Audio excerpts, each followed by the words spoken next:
let me first just thank all of y'all. For people who don't know me, my name is Komal Sable and I run South India Coffee Co. I'll be moderating this panel today. And thank you for being a part of this discussion, all of you.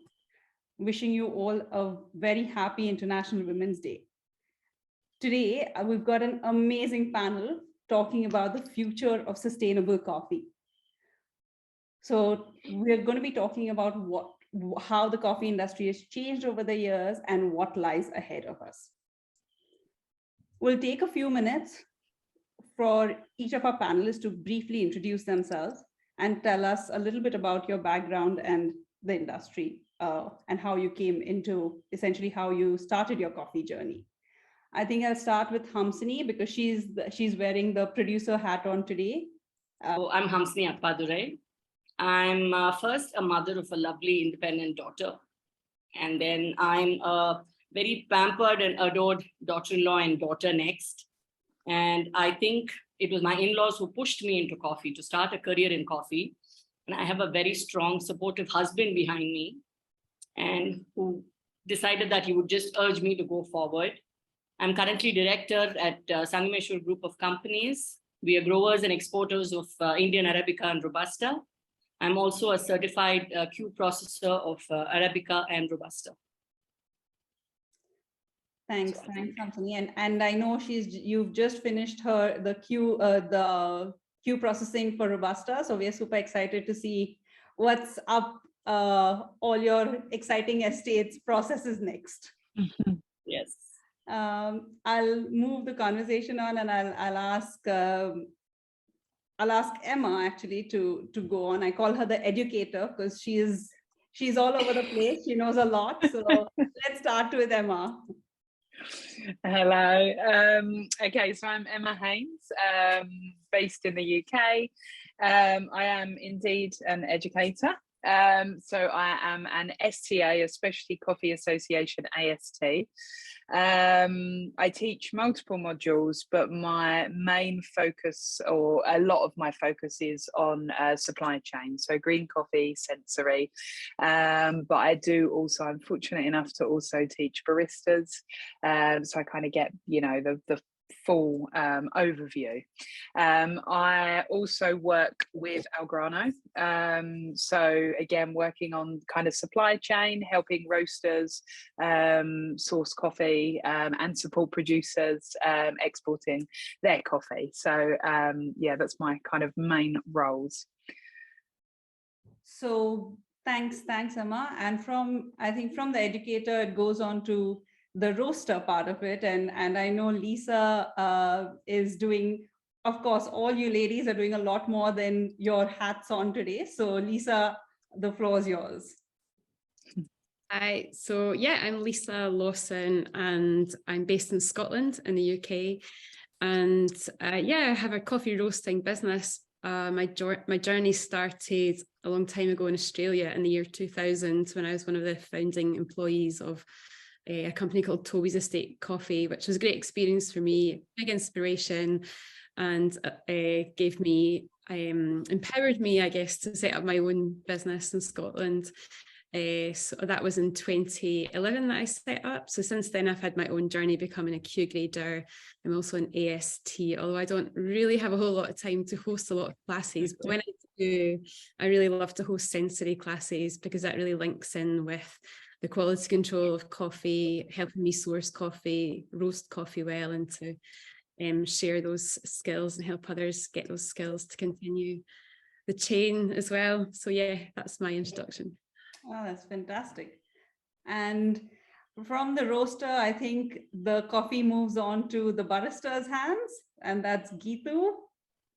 Hi, everyone. Thanks, Komal. My name is Geetu Mohnani, and I'm based in India. Particularly, I would still call myself a barista, although I don't spend much time behind the bar these days. So I'm the only woman barista champion that India has. And my journey started with the brand that all of us are very well aware of. It's Starbucks. And I spent quite some time as an employee there as a management trainee, became a store manager, took care of a couple of cafes, learned a lot about coffee. step back into step front, actually, not back, into specialty coffee and realize that all the coffee that I was praising all the years at Starbucks was indeed a myth now, that I would say. But yes, I learned a lot in that brand, and I'm always really appreciative of that. Many years fast forward, I started my own company, which is called ABC by Geetu, and I primarily work with a lot of coffee brands and consult them in their early stages to produce good retail coffee or to build up menus, training staff members, train baristas, particularly do a lot of workshops around barista championships and learning manual brews. So yeah, so training and workshops is my favorite part, but like in my entire journey, I would still want to step back into the bar and make a pour over for anybody and everybody as much as possible, and that's why I'm the barista for today. Fantastic. Thank you so much. Thank you, ladies. And I think a little bit about me. And today I'm putting on my direct trader hat on. And this is one of the reasons why I started South India Coffee Co., where the mission was to create a transparent supply chain and give sustainable and consistent prices to growers at the producing high quality coffee. So we at South India Coffee Co. are focused only on specialty coffee. We do very small lots of, Arabicas, Robustas, Excelsiors, and we're kind of diving into different kind of coffea species now, which is very exciting. But before that, I have absolutely no, seeing all your experiences, I think I am the least experienced of you all. And I only started my coffee journey about 4 years ago. Yeah, 5 years ago. And it's been really exciting, a lot of learning, a lot more learning to do probably. So let's start with a question to all of you out there. It's a very interesting time that we're in, and I want to understand what drives you and what drives you to be in the coffee industry for so long. You all have been, Lisa, you've been in the industry for 23 years. Hamsini, you've been in the industry for 15 to 20 years, 15 years now. Emma, Geetu, all of you all, what drives you?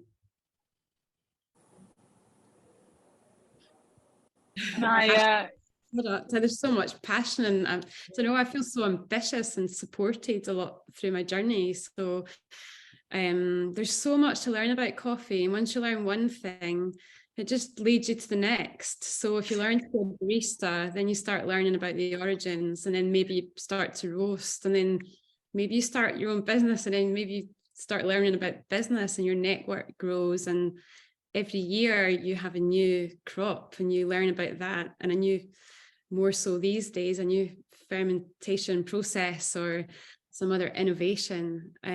So for me, there's always been something to keep me connected, inspired, and yeah, why would you want to leave the coffee industry? There's a great industry with lots of incredible people. So that's why I'm still here. I so agree with what Lisa is saying. Every year I keep saying that, okay, I think I want to quit. The challenges are too much, but there's something that draws me back in, and I go back to it every year with more passion. My husband said, you're in deeper than you were before. So there's just something that draws you in, and the affair that I started with coffee doesn't seem to end. A very deep-rooted love affair, I guess. Yeah, it's so true. I really, I completely agree with everything that's said. I think for me, if I had to pick, well, I couldn't pick one thing, actually. I was going to say if I had to pick one thing, but I don't think I could.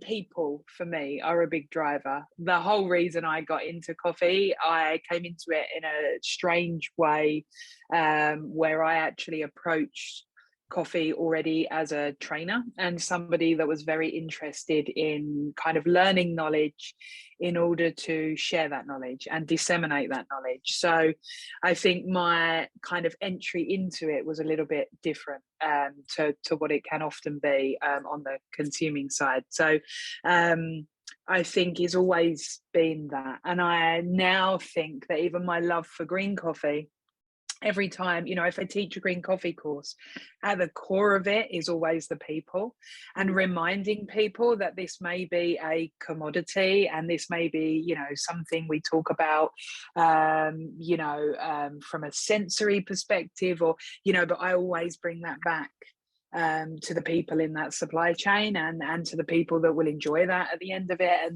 And so I think that's got to be my biggest thing, is just the community and the people involved in it. Plus it's delicious, right? Like Yeah. So I absolutely agree with Lisa, Hamsini ma'am, and Emma.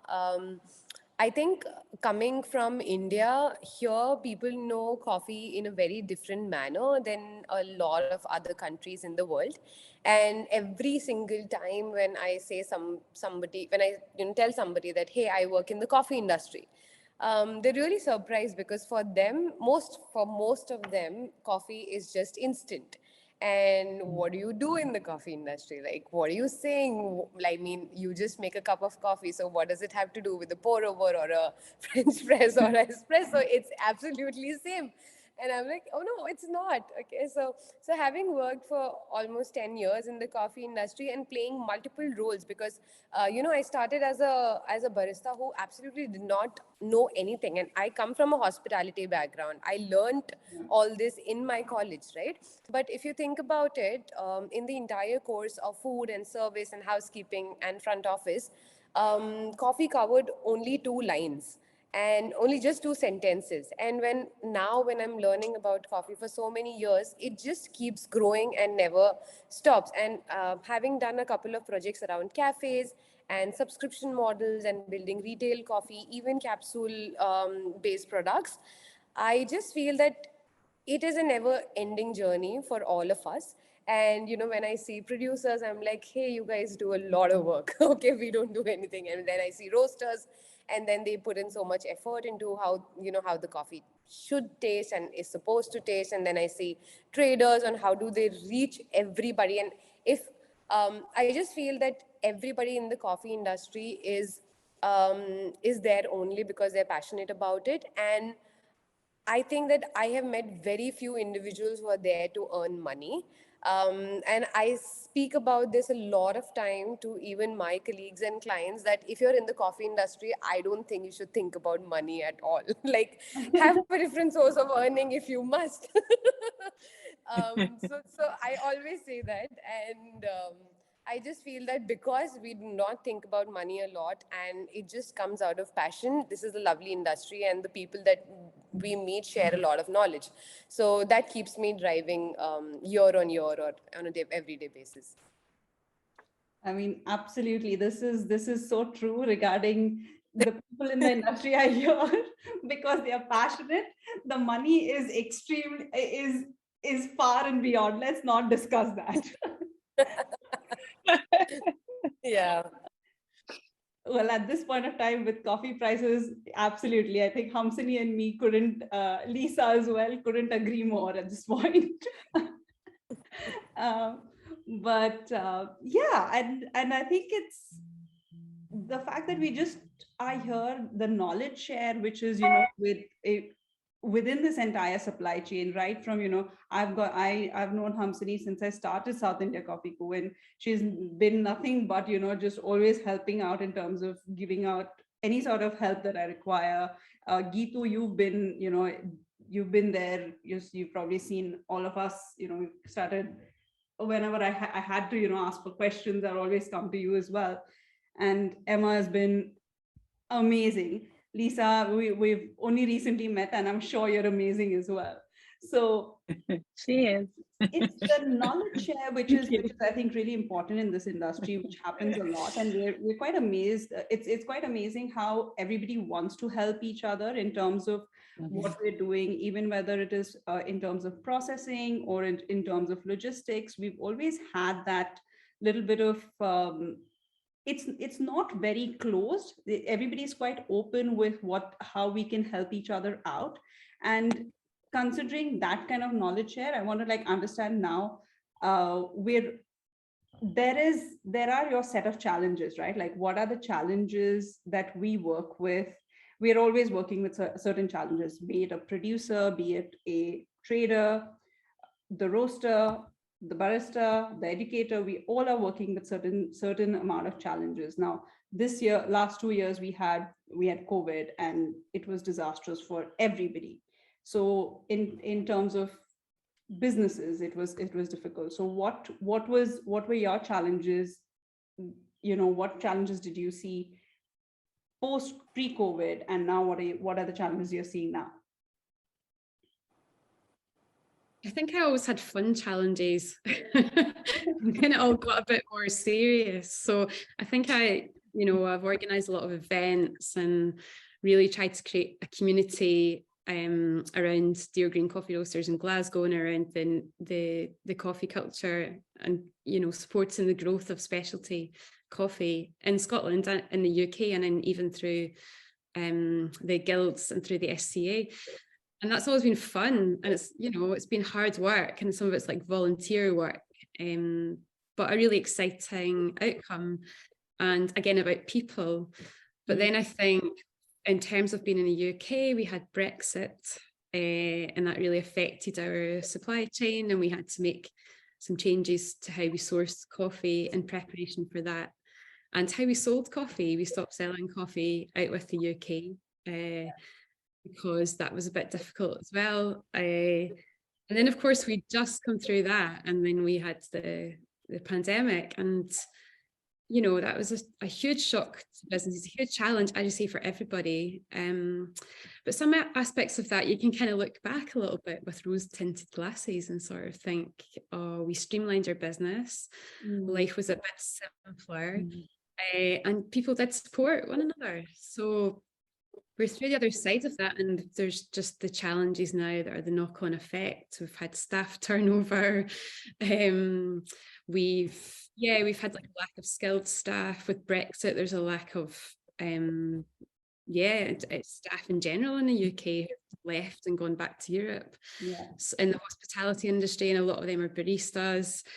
And it's just constantly feel like there's something else. And then if something else happens as a challenge, you're like, hit me, because I've been through it all now, and there's like sort of nothing, that is going to surprise me now. And you do feel an inner strength and resilience. And if you have a business already, if you're in a roasting business, you have a responsibility to your team, responsibility to your family, to your customers, and you just are resilient and find a way. Bring on more challenges, more fun ones, maybe. No, absolutely. I think with Brexit and especially the skilled, people leaving, that was very, very hard on in the UK. During COVID, I think we actually, my husband and me both were fortunate enough that we kind of got stuck in India, and we were on the farm. So if we were, and maybe I should say this, I mean, we've been in the UK for the last 12 years, and if we were, sitting in London at that point of time, I think we would have had a really tough time. So we were kind of lucky to be in India at that point of time, where, we did a lot of work on the coffee farm, and kept ourselves busy at that point of time. And that kind of made me realize that what we were missing in the puzzle in terms of the challenge was that we're not looking at, in general, Indian coffee we were not talking about it as much as we should be. And when we started doing these little, just overall, just, picking up my phone and shooting what I thought was the most simplest thing to do, was when I started getting a lot more people interested. And that was something that came out of a lockdown. And otherwise I would have been in London, and I would have been talking to roasters, and I wouldn't have been doing this work that I was doing back on the farm. Geetu? I think the climate change and pandemic sort of hit us one after another. So coffee plantations across the world, I can talk about India. I think climate change got us drought and then floods and then heavy, unusual rains, unseasonal rains. So it sort of increased our cost in production because we had lower yields and we had wages going higher. So Indian coffees have come to be one of the most expensive coffees in the world. Yep. Where every importer is trying to now substitute Indian coffees with another origin. And Indian roasters in India as well are trying to find a substitute of anybody who can give them a coffee which is lesser expensive, because domestic prices are super high. But I think what we need to really focus on is the way Indian coffee is cultivated, and get more and more people aware of how Indian coffee is cultivated. Indian coffee is the most carbon-friendly coffee in the world. I'm very proud to say that, because we grow coffee, we hand harvest our coffees. They're hand-picked, selective hand-picked. Most of the process is done by hand. We do have a pulping machine and a washer, and then mostly it's elevated, sun drying on the patio or on raised beds. So it's the most carbon-friendly coffee in the world. And I think a consumer needs to be made aware of all these factors. Yeah, absolutely. For us, I think if you look at towards the cafe side of it, as Lisa mentioned, attrition. So staff is one of the biggest issues, majorly for entire hospitality industry, but we see that a lot in the coffee shops. One of the reasons is also that, because there are so many coffee shops which are coming up, and everybody needs at least one or two skilled baristas to start with. Now what happens is there's not enough training available in the market for these baristas, because there is no particular there's no school or college who teaches you how to create a great latte art, or understand what's the difference between arabicas or robustas, or how do you even talk to the consumers. And because the wages for even the entry level baristas are pretty lower, there's no background, there's no proper communication that these guys have, and they are primarily maybe just high school passed or 10th passed, 12th passed, etc., and come from really smaller towns. So competitors themselves sort of hire a barista from one coffee shop who might be skilled, and then they hire them at just 1,000 rupees extra. And the barista, because they're already getting paid so low, they tend to move out really fast from one coffee shop, until and unless the owners are really, really invested in their, upliftment and enlightening their careers or lives. So until and unless the owners or the, coffee shop founders are not interested or not invested in the business, the baristas just keep shuffling. So attrition is the biggest challenge that we face in the coffee shops. Another challenge that I would like to focus on here is from the consumer's end. As Hamsini ma'am mentioned that, the coffee prices are really up, but the consumers don't understand that. And they still feel that, hey, if I was paying 1,000 rupees for a kilo for my coffee last year, it's almost same. So I should be paying the same price even this year. Whereas the coffee production is 20-25% lower, and the coffee shop roasters are, paying a higher price to the farmers. And the entire, because of all of these challenges, everything is expensive. So packaging is expensive, digital marketing is expensive, baristas are expensive. And when you put all those expenses, ultimately the profits that are earned by the coffee shop owners also go down, and hence their motivations go down. So the consumers don't really understand that, hey, because there are climatic changes, because now producers are actually investing so much of themselves and not just their farmers at the farms, they don't understand that they would need to pay a 10% or a 20% premium as compared to what they were paying last year. So we face a lot of challenges there, because even if the coffee shops or the roasters pay a higher price, and the entire diesel cost increases, but the consumers are not ready to pay the prices for that. So there we lack the education that the consumers should be able to get from all sorts of end, and not just from the from the last value chain. But of course, say if I was working at the coffee shop every single day, and I'm able to communicate with the consumers really easily, but the barista is not, because we are not hiring really great baristas, and we are not paying them thousands of money to have skilled labor as compared to what you'd find in the US or the UK. So we feel that communication lacks from our end itself, unless we have extremely trained baristas who are great in communication and who are well educated. So attrition and customer understanding of how they have to pay a better price for better quality coffee is what I feel the challenges are today. And I, just to kind of pick up on that, I think that this is something like, this isn't only in India. We see this here. I mean, Lisa, you've probably seen this 1,000 times, right? Where, typically hospitality jobs are seen as very kind of entry-level jobs. People are, not willing to pay, salaries that even come close to kind of matching cost of living.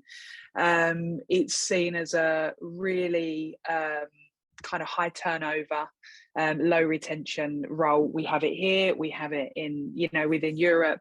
And I think this is like a massive kind of challenge that we have to, deal with face on. I mean, as an educator, I think I see and speak to so many individuals who are essentially on both sides of this, right? So people who cannot afford to pay their staff more because they just aren't earning enough profit within the coffee shops, because the cost of their coffee and the cost of their energy and the cost of all their other ingredients and all their resources have gone up. And then we've got the individuals who can't afford necessarily to commit any time to learning more, to developing more, to set them off on another career path, or to further that kind of education that they need. So we're just stuck in this kind of cycle of that person's available and will work for this price, and if they move on once we've skilled them, then so what, that's what happens. And I think it's a real big challenge that we face around the world, really, because we just don't value hospitality workers as a whole. It's a massive problem. I think what we're experiencing as well is like not only like staff turnover, but customer turnover. So with our B2B customers, we have more and more businesses that we supply coffee to that are small independent cafes are closing. Or even if we supply to a really well-established hotel chain, they might be streamlining their processes and their suppliers, where once they supported a local roaster, they're now going to a large national roaster or international.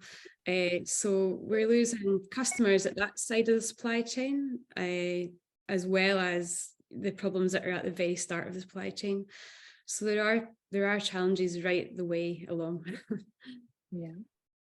And I think, do you ladies feel like if there was at the moment, I want to understand what is your how many women are employed with say for example, Hamsini, I know that there are mostly a lot of women workers on the estate, or similar, Lisa, what is the divide between what is the gender divide essentially between men and women at work?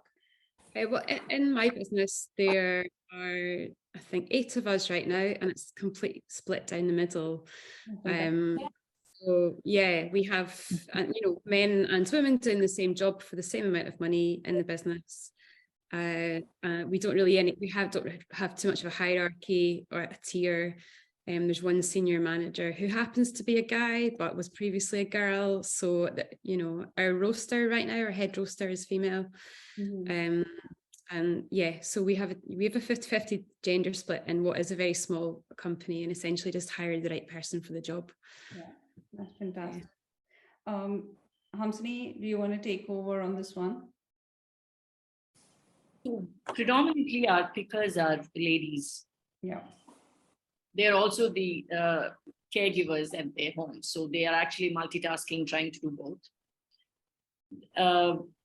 the heavy work is all taken by men. So we would have a percentage of maybe about 70-30. Yeah. But we have close to about, during harvest, we would have close to about 800 women working in all our plantations, and maybe about 200 men.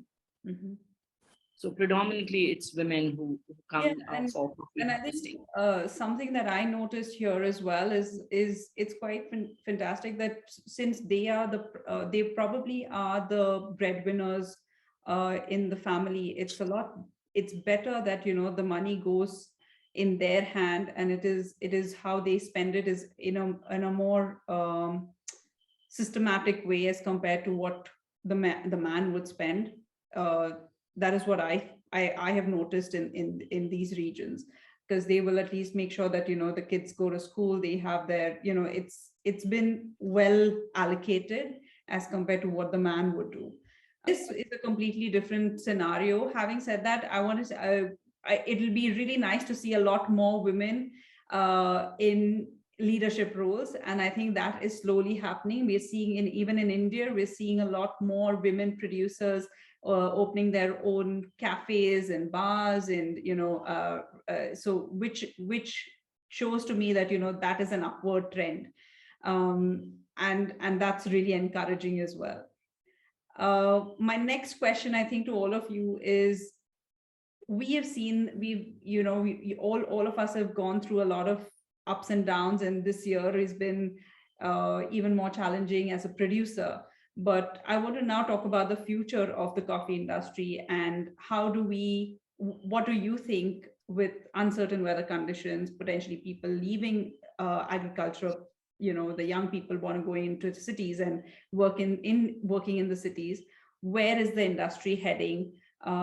Let's start again from the grower's perspective and then move down the chain. What I'm seeing is a shift where the younger generation wants to look downstream, in the sense they want to get into roasting, retailing, packaging, barista, everything else onwards, wherein you have a lot of factors in your control. Yeah. They feel they're in control. So being downstream is much easier for them. They're not facing too many challenges there. Whereas when you look upstream, when you look at processing and then the farmer and then climate change and everything upstream, there's a lot of uncertainties there. There's vagaries of weather. We're saying one day it's raining, one day there's drought. So there are many challenges, which means that you constantly have to keep your mind.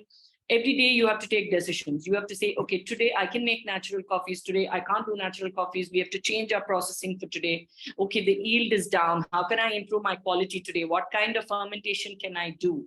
So there's nothing like a set of instructions that you can follow, which is as simple as going downstream.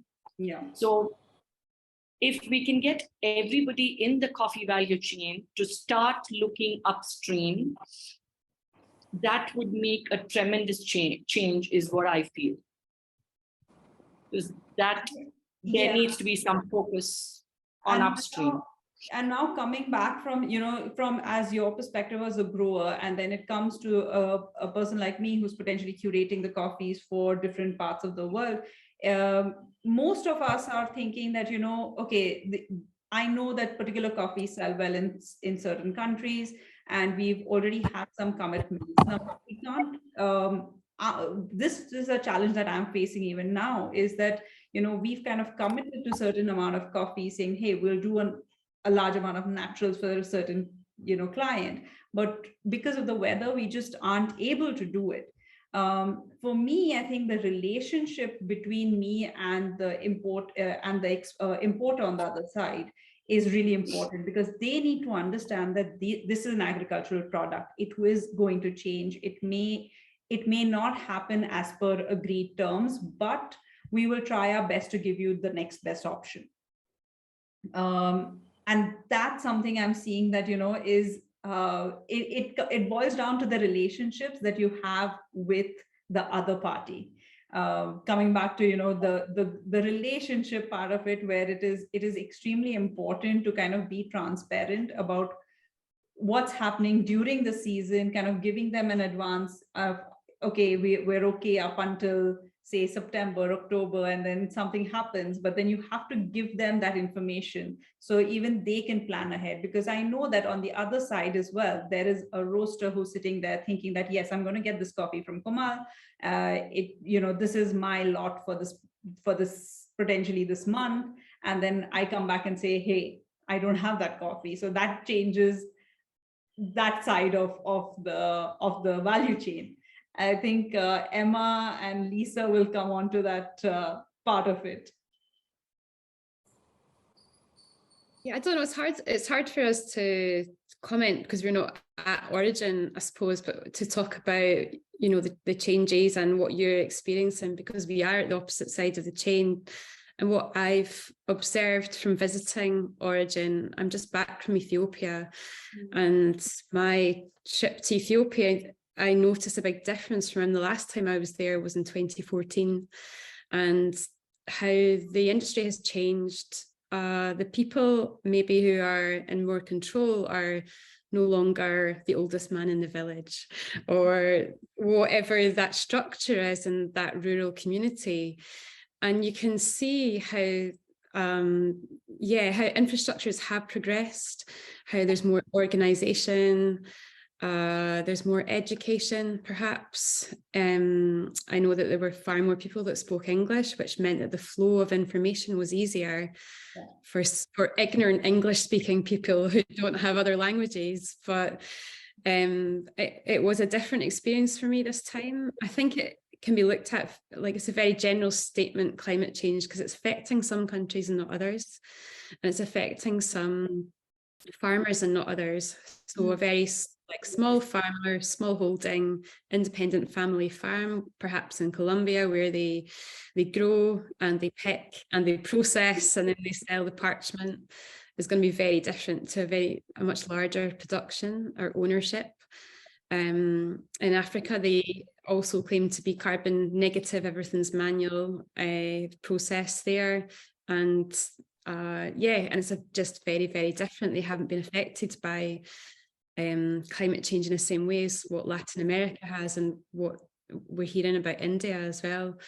And they're not an emitting country. So as well, like we are the West are the main emitting countries, I think, for climate change. So there's a responsibility from our side of the chain. So I guess it's cause and effect, and it's about having these conversations, but also finding solutions. And then there's a whole other conversation about ethics and greenwashing and solutions. And what is the right solution, and who's communicating accurately according to science-based facts in order to support you guys on your side of the chain. I think, sorry. Yeah, no, go on, Emma. No, I was just going to say, what Lisa said at the end there, especially, we're seeing a lot of that already. It's almost as though climate change or becoming carbon neutral, or, insert any other kind of catchphrase that might catch a consumer's eye. It's just a hot topic. And as sad as it is to say, I think we've already seen so many companies that have managed to just kind of make these bold statements, underwritten by nothing particularly. There may be buying carbon credits, which again is a whole issue in itself, right? That's a whole nother story for another day. But so they've got very little knowledge on it. It's just become another thing that somebody can sell. And I think it's that side of it is a real shame. I think actually if we want to say what can we do to really make a difference, I mean, I have been for a while now, but I am hugely excited by the fact that this is an amazing opportunity for Robusta growers, as an example, where we have we've set a stage essentially for the entry of some really interesting well processed, interestingly processed, fine cut Robustas and Conilons that, are now available. And I think actually, that's where I'd really love to see, some more movement. I mean, I keep saying it's coming, it's happening. And then I keep saying it's happening. But I do really feel that it is now. And that's not to say for a second that I think, we need to have an issue here and then replace it with, there's an instant fix for it. Not at all. But I think we have an opportunity to broaden people's horizons a bit within the industry and move the specialty scene and help it become more kind of all encompassing. Sorry, delivery. No, absolutely. I think that one is, you talk about robustas, and we're seeing that the uptake in robustas and fine robustas a lot. Hamsini is just, like I said, she's just finished her queue processing for robusta. So we have some fantastic robustas coming out of Sangameshwar soon. But taking that one step further, I mean, we are doing a bit more research on Libericas and Excelsas, and now that is another, another piece to the puzzle as well, where we're looking into genetic research of climate resilient species now, and we're looking at how Excelsa is going to, it could be a potential future for as a climate resilient species. It takes very well to processing, and it's cupping really well. We can remove those phenolic notes out of it. An Italian barista, he used it, one of our Libericas, for a championship, and he came second, and I was surprised. I was like, my God, I can't believe this. And this was an Indian Liberica, one that we processed, and I was absolutely stunned. But this is where I think where we have to start looking at the future in terms of how we can continue producing good quality coffee, not just Arabicas, but coffea in general. Yeah, completely agree. There are 132 species, right? So let's focus on a couple of others. Yeah, I think, Komal, just to add on to what everybody said, yes, agreed with Hamsini ma'am for sure that young people are moving towards building more coffee shops and taking care of the roasteries and being baristas themselves, etc., rather than being producers. But I wouldn't say this for larger estates, but even for smaller estates, what they're doing is they're not focusing anymore on providing their own coffee to marketplaces or instant coffee buyers or bigger brands like Nescafes. What they're actually doing is now trying to process better coffee with whatever they have in hand. And despite of the weather conditions or the challenges that they have faced over the years, they're paying more attention on how they can get more money with the quantity that they're going to have, rather than focusing on hey, I'm going to produce, let's say, just 1,000 tons of coffee and just going to sell it entirely to larger brands. So it's become, in fact, what I'm seeing on this side of the table is it's becoming easier for even a smaller roaster or a coffee shop owner to go to a estate owner and say, hey, I just want 1 bag of coffee, or I just want 2 bags of coffee. So it's become easier, and the estate owners are also more mindful of such roasters, and they're willing to provide smaller lots and smaller orders to these guys to see, hey, there's a possibility that this guy might be a great roaster, and I might be able to get something absolutely delicious out of what I will provide here, rather than providing to some external party which will pay me just half the price for what my coffee is. One very good example that I saw this year for this was there's this woman who just did her queue processing in SCA in roasting here. In Jodhpur in Rajasthan, which is an extremely small town. You wouldn't hear about it at all in India. And she bought 2 bags from one of a really renowned estate in India. And the estate owner said, out of the 20 years that I've been producing coffee and exporting it as well, I felt that this girl who's just started roasting, she's roasted my batches the best I have ever tasted. So I think the producers are becoming, welcoming more people like such, and they're paying more attention on providing coffee to even, just smaller business owners and roasters and baristas to experiment and pay just more attention, because now they're left with a little lesser coffee than what they had last year. So I agree that there will be a lot of young people who are moving away from agriculture, but I think especially in India, what I see is, if given a chance, there are a lot of outsiders who want to get into coffee farming as well, but they don't have enough knowledge about how to buy a farm, or why is this person selling a farm? There's so much money coming out of the farm. Why are they selling out of the farm? So there's just this confusion, and somebody who doesn't belong to the coffee farms, they want to get into it, and younger generation who are farm holders, they want to get out of it. So I think there's just a lot of communication I think gap. when you look at your end of the day balance sheet, or you look at how the spend versus earnings, then the young people are probably going to think twice. But no, but I think Hamsini, But there's so much interest, yeah.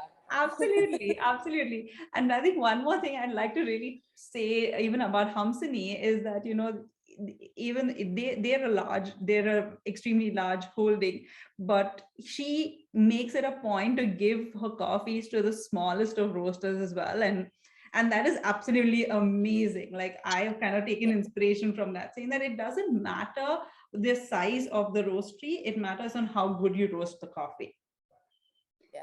So yes, Hamsini. Really like about is the passion that comes from them. Yeah. And Geetu, agreeing with what you're saying, if all of us are able to bring some sort of traceability into our coffees, which means right from educating roasters, how the coffee is cultivated, how it's grown, how many trees are there, and what we've actually fed the plants, what has gone into the soil. If we're able to be transparent and all this, that would go down to the consumer, who will be aware of what he's actually drinking. Yeah. So that would be a great value addition if we're able to make that happen.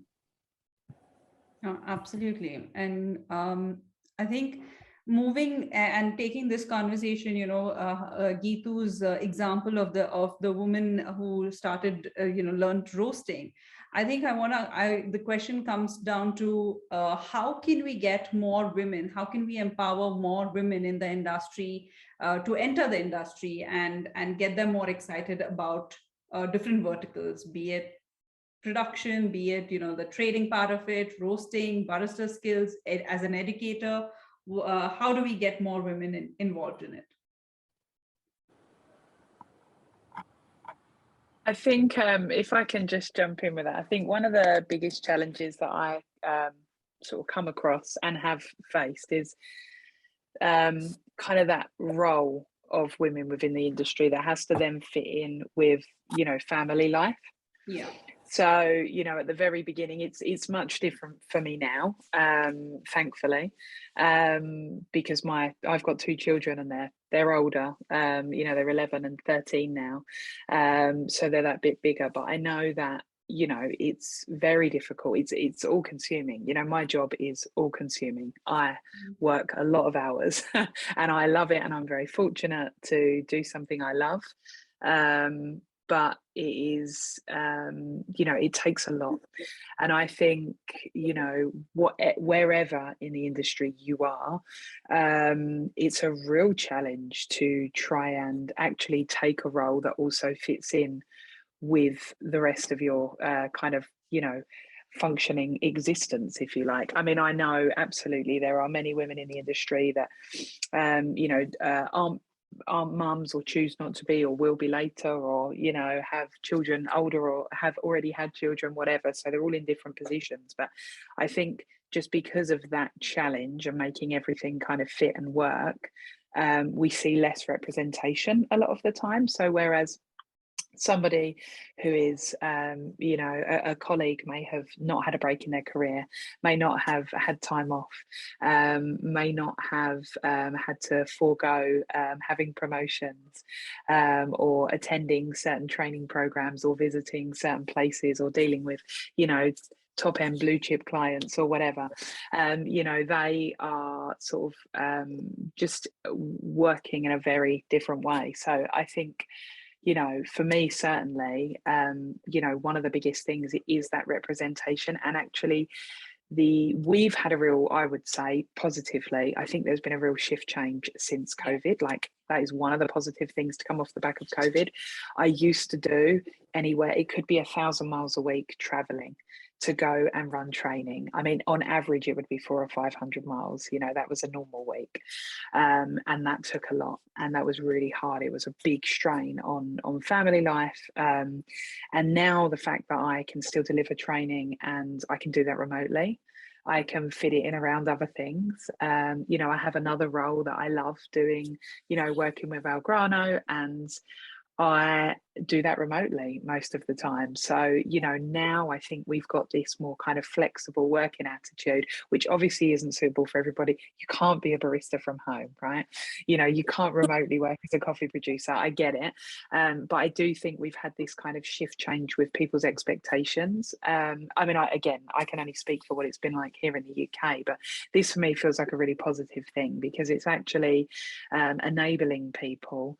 And it's not, it might not be children, it could be other, you know, we often end up with care roles of, you know, other family members, or, you know, we'll have other kind of dynamics we have to deal with. And I think that has, you know, is making and has made already a big difference, I think, in the industry. Absolutely. Yeah, I agree with Emma. I think, you know, there's been a big shift, definitely. And I think in the UK, a lot of that is to do with the change in specialty coffee and the popularisation of specialty coffee and coffee culture. So now jobs in specialty are far more appealing, because working with an incredible product, an incredible supply chain in a cool cafe is way more appealing than working in a, you know, a small greasy spoon cake shop or tea shop, which is what we would have had before. Yeah. So I think with more women in the industry and the next generation coming through, and the specialty coffee continually to change and develop and have more opportunities, there are far more women in the industry and wanting to come into the industry, which we didn't have before. I know when I started out, I'm just really headstrong. I was like, I want a roast coffee. There's no one here I can do it for, so I just have to start it on my own. So that's how I got into it. But I would like to think that other people have witnessed me doing that and think, oh, okay, so that's possible. So I'm going to do that too. And for me, I was looking at people like Annette, who started Square Mile Coffee Roasters, or looking towards other roasters in Australia or Scandinavia or United States, and just to be inspired. And women inspire women. Oh yeah, and absolutely. Regardless of where you're at in your career, or whether you have family or not, or, you know, you need other women to show what's possible sometimes to make it achievable. No, I completely agree with you. Like, even during COVID, and we started, we were, you know, cooped up here. I started this SICC talks where, you know, I'd get Hamsini, I'd get producers to talk about certain things, and we all were sitting in our homes and doing these little chats. And I remember, you know, Geetu used to make a lot of these videos, and I would try these amazing cocktails and coffee drinks and things like that. It's really inspiring to see a lot of women actually just come together, and even in the industry, there are enough people who will, again, you know, it is about how people help each other. And I think during these times, even if it was tough for all of us to sit at home, and now we're kind of slowly moving out. We've started working, doing, you know, coming back to daily routine kind of thing. But when it was crunch time, I think it was really nice to have each other, just to see each other on this little screen, and kind of have, you know, see that, you know, everyone has their own, each other's backs kind of a thing. Hamsini, anything to? I think I'm agreeing with Lisa and Komal, saying that the coffee is a very male-centric industry. So when you say coffee farmer, it was quite tough because Yeah. the terrain was tough. There was no electricity. There were leeches during monsoon. It was tough. And then there was a lot of travel involved. So it was not easy. I think the only thing that paid off was hard work, determination that I was not going to give up. So what I try to do is, one is we do a lot of micro lots and experiments at Sangameshwar. So I try to give it to women roasters, whoever are upcoming new ones who want to try something. So it gives them an edge when I can give them a micro lot that's a standalone only for them. It's not available anywhere else, but only with them. These lots are probably only 10 kilos, not much, but it gives them an edge to start off with. Something that only they have, which is very uniquely available only with them. And we also started hiring women supervisors on the field. And women are already powerful. So we just need to support and encourage them to reach their full potential. So we also support with a girl child education. And we provide them with the daycare where they're able to leave their children to be well looked after when they work in the field, harvesting coffee for long hours. At least their mind is at rest because they know their children are well looked after. So we try with every means of whatever we can to provide them or to facilitate them to reach their full potential. And that is what I strive to do. That's wonderful, Hamsini ma'am. I didn't know so much was happening at your estate. Honestly, it's really. I think then a visit is due. I think. Huh? A visit is due then, I guess. Yeah. Yeah. All this For happening. sure. Yes. So I would like to add, Komal, that I personally feel there is a lot to do with who runs that business, honestly, because I have seen larger organizations and how they pay attention to having diversity in their organization, and they're very serious about it. Like they would want 40% women staff, and okay, or even more, and they would force their managers to hire women for different roles and responsibilities. And it's so funny that in the past organization that I worked with, I was just seeing one of their LinkedIn posts, and there were 12 men and 1 woman in that post, and they were actually talking about something like the star like the best person of the quarter, the best manager of the quarter. And I just wanted to comment on that photo saying, hey, the diversity looks great. Okay, then that was awful of me to do that. But I didn't. I stopped myself and I was like, hey, this is LinkedIn. Let's not do that here. And but honestly, I feel that larger organizations pay a lot of attention to what they really want, and they want diversity. They would focus and they would force their managers to hire different roles where women are employed. In terms of specialty coffee shops, I feel that is lacking, because there is very limited staffing in each and every specialty coffee shop. There would be just when it just started, it would primarily be just the founder and 1 barista, and then they would grow and they would be like 4 or 5 people, and then majority people, or 10 odd people, combining people in the kitchen and people in the front of the house. So with such small staffing, I think it becomes really challenging for them to hire a lot of women, because they feel that, hey, a man would be able to do both the shifts. They can come at 6 a.m. in the morning and also go at 1 a.m. at night, while a woman would suffer. But I think it all boils down to who the founders are and what they do. And I have seen that shift a lot, because while you all were talking and I was thinking about all the businesses that I work with, I think I work with 4 businesses on a retainer basis every single month, and all the 4 of them are women founders. So, which is so exciting, because one is a estate owner, and another, and actually she was not even in the business, but she took over the coffee side of the business completely. And one is a coffee subscription model owner, and one is a cafe owner, and I work with all of them as consultants. And while you were saying, I was like, hey, okay, only with women who are actually at these positions where they know the essence of having women in the organization, they really pay close attention to, having their subordinates also as women. So I think the founders need to be really, really like empowering and motivational and absolutely devotional in making sure that there are more women. Like they need to forcefully do that if we want more women in the coffee industry. Absolutely. I mean, I couldn't agree more, to be honest. There's a lot of work to be done and we kind of again, it's a what is it that we can do to empower? What is it that we can? How do we get more women excited about all these different industries? And I think all of y'all are doing we all are doing our little bit to kind of encourage everybody, be it producers, be it roasters, be it cafe owners.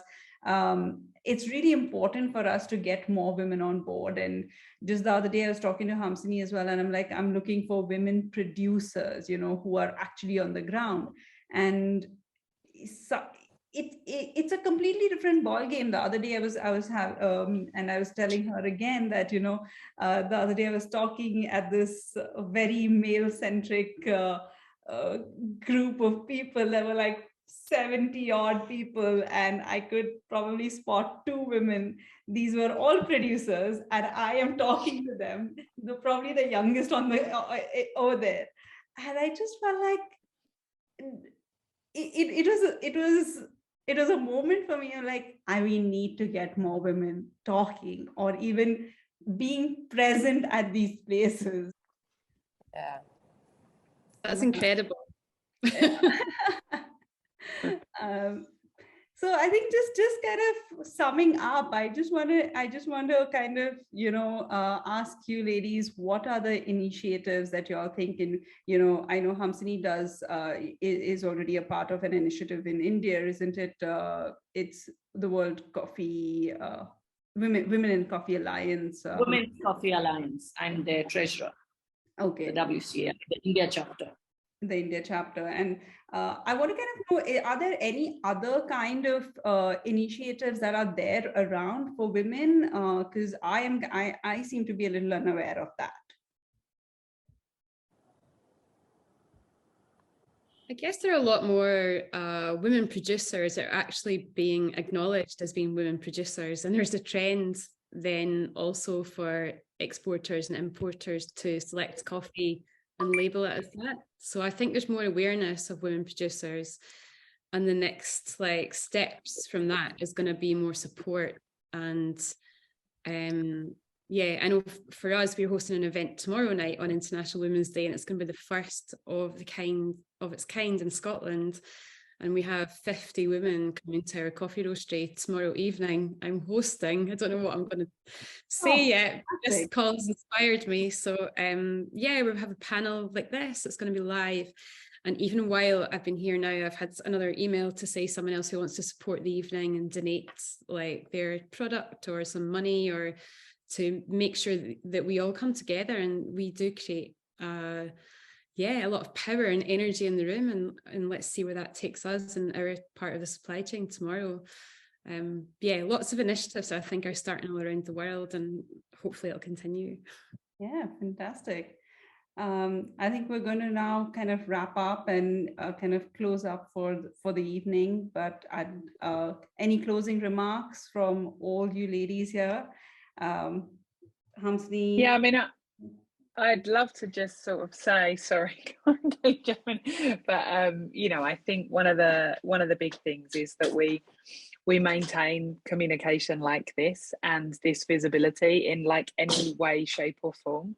And I think it's really important that we all do what we can, where we can, in our own kind of small networks, and then in the greater industry as a whole, to kind of work together, support each other, and just help facilitate discussions, because that's how we make these changes and bring these new people in, and encourage more women into the industry, and encourage more people to be kind of take that step.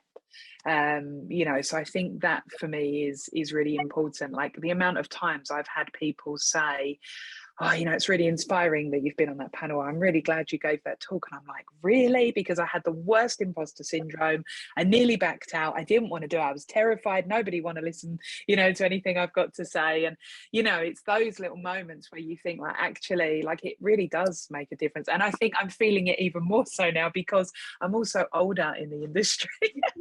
You know, I'm getting older and I'm looking at, you know, all these new people coming in and I'm like, hang on a minute, I'm not there anymore. I'm like here. And I think, you know, that is really important to have that representation as well, you know, and continue that. And, you know, this is a fantastic industry to be in and there's some incredible people in it. And yeah, just keeping that conversation flowing and, you know, that's a key thing. Fantastic. Thank you. Emma, just to add to something that you said, I think we're like wine, we just get better with age and experience. Absolutely. Read it well. Read it superbly. And to say that, yes, as Lisa said, it'd be great to stay connected and support each other wherever we can. And unless women reach out, they take one step forward so that we know what it is that they want. And then I think there are many hands reaching out to help them walk along, take them along the path. But I think it's up to each one of us to take that one step forward first. Yeah. And I think we can do that by example. And as women see us talking and they hear about our journey much more, they will all start to take that one step forward. It's just that first step. I didn't want to dip my foot into the water, that I was literally pushed into it by my in-laws. They're saying, no, get it, it'll be just fine. Just get it. They said, no, you get it, it'll all be fine. And I said, if I don't like it, I'm going to get out of it. And then, it's like that. It's just that first step that matters. Absolutely. Well, we're glad you did. Yeah, so I think Emma and Lisa should know that when you said that you are a part of Hamsini ma'am is one of the treasure for Women Coffee Alliance of India. I think that has been really, really like the in thing for the last 2-3 years that I've seen. Like a lot of women baristas are now getting into the coffee industry and especially the coffee shops and working in the specialty coffee industry and waiting for the competition to happen where, you know, they can just be great baristas themselves and don't have to specifically. These women no more need to compete with men specifically who've been doing barista jobs for, you know, 5-10 odd years, and they wait for these barista championships. And I personally get a lot of messages and calls asking them, you know, hey, how could they get better, or what could their signature beverages, etc. be? So like Komal said, I have honestly not seen a lot of you know, such women things happening, but Women Coffee Alliance of India really does that well and uplifts especially younger aged women to get into the coffee industry and see what they can do. And I feel very happy about that. And more so when I see majorly people coming into the, like majorly women coming into the coffee shops to work as baristas, that inspires me too much. And I think I'm just going to speak to all my fellow colleagues and founders to see what we can do at the coffee shop level to really uplift them. But Komal, I would just tell you not to wait for the next Women's Day to host such an event again. And let's keep doing that on a regular basis. Yeah. But thank you for doing that. Thank you for the words about WCAI. It feels really nice to see that people like what we're doing. It's true, yes. Thank you so much. You're welcome, ma'am. Well, thank you all of you all for being a part of this, and I couldn't thank you enough for Lisa, Hamsini. It's nice to be invited and really nice to learn a lot more about the supply chain in India, and with specific conversation of women, which is so important. So thank you so much for organising it and for inviting me along. It's my pleasure, and I think your trip to India, we're all waiting to come down, and we'll show you around what Indian coffee is all about. Absolutely, we'd be very happy to. Yeah, I'd absolutely love that. I love the positivity, and thank you so much for having me on the panel. Thanks, Hamsini. And Emma, we're going to see you soon. Are you coming to India? Very excited. Yeah. I fly on Mother's Day, which is very fitting for us. Okay. Okay, So yeah, coming over for a few days. So very excited. good. Welcome. Thank you. Thank you. Yeah, thank ladies. you. Thank Echo. you so much, and we'll speak soon. Let's connect. Yes. We'll stay connected, and you. hopefully we should do something like this again whenever we have Yeah. a new topic to talk about, to be honest. So the International Men's Day, I think, is sometime a little later. So that would be a good topic to catch up on as well. Is that not every day? I thought that was every day. Yes, it is, but not tomorrow, but we could catch up on Men's Day. Fantastic. Thank you, ladies. Have a good evening. Well, and thank you. Bye. and- Thank you. Thank you. Take care. Bye.